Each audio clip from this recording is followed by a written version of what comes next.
I keep reading on CNN that Trump has no plan for the pandemic. And I keep asking myself what's wrong with me that I think he does. Let me tell you what I think is the plan for the pandemic, which seems crystal clear to me. And I don't know why it's not crystal clear to everyone because we're all watching the same news. I didn't go research it.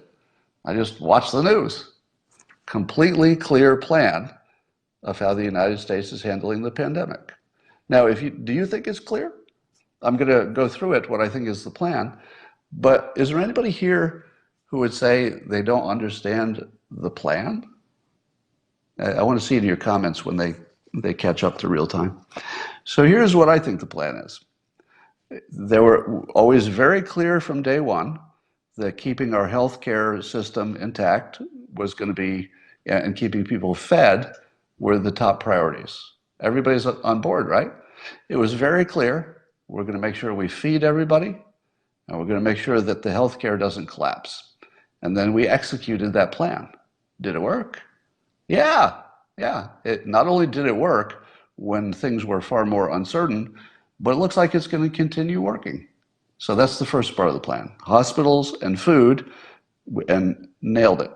I would give our country as a whole, more credit to the healthcare workers, of course, but the country as a whole for that part of the plan, A plus, A plus, for all of you, not just the president. Trump is very clear about wanting to open the schools. How much clearer could the president be that he wants the schools open?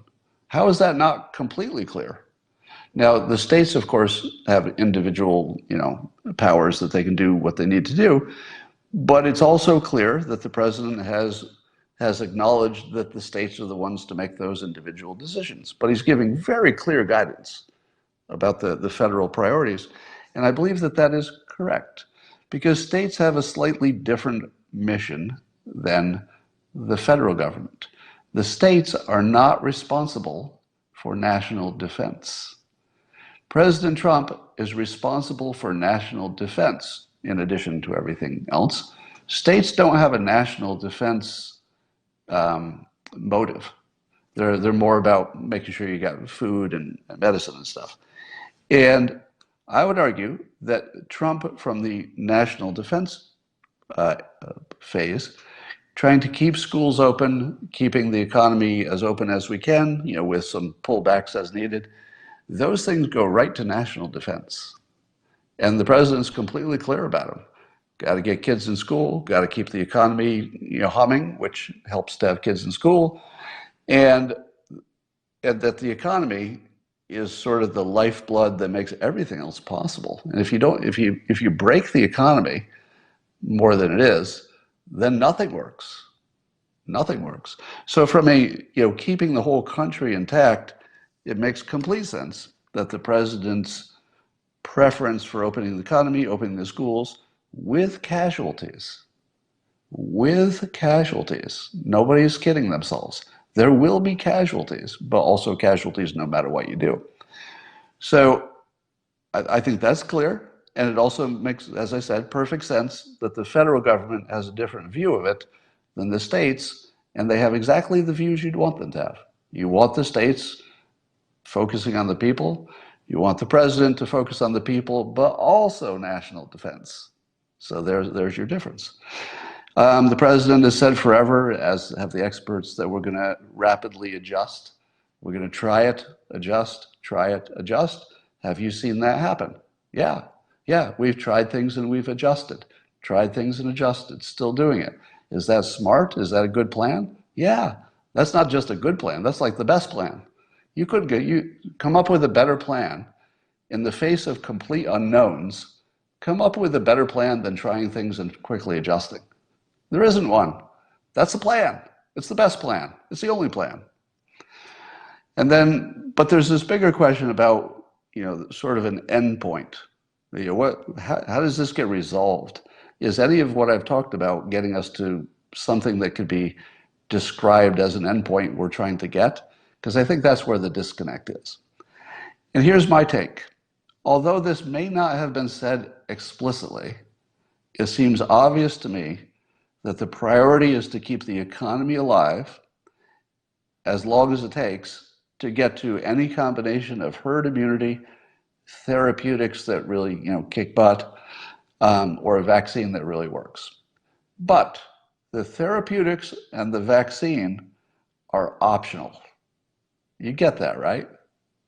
So the plan is to get all three of those things in a good place. Get some herd immunity, some therapeutics, some vaccines. We don't know, what that mix will be or exactly the timing, but it's very clear that with this warp speed process that the president put together, that's crystal clear that we're rushing. I don't want to say rushing. We're speeding the vaccine thing, trying every therapy, funding everything that looks promising, just throwing the kitchen sink at anything that could work. But if none of it works any better than what we already have, if we never get a better therapeutic than we have, if we never get a vaccine, it's still the same plan. We just get there through herd immunity. We get there the hard way. So I don't see how this could be any more clear. Is there any part of this that isn't, number one, exactly what you'd want your government to be doing, and number two, working in the sense that it's being executed just the way it's described, and number three, it has an endpoint, a very specific endpoint. We don't know the day, but that's the real world, right? You don't know when it's going to end, but it has to have an end. Herd immunity will get there if the vaccines and the therapeutics and everything else does not. Now, here's a prediction that I made that you're already seeing come true in a small sense. We'll see if it's a trend. I predict it will be. In what world can some other country get this under control and keep it there?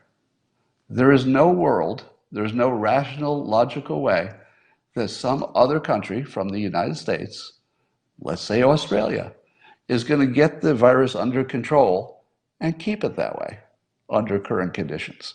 It's not even a thing. So every time I hear the news talk about some country who did well, I just shake my head and I say, oh, they didn't do well. They did not do well because they're going to have a flare-up. All they did is tamp it down and hurt their economy more than they needed to. We did the opposite. We kept our economy a little more open. We could have tamped it down further, but that was a rational choice because all the countries that hurt their economy and closed down to get rid of the flare-ups, it's all coming back.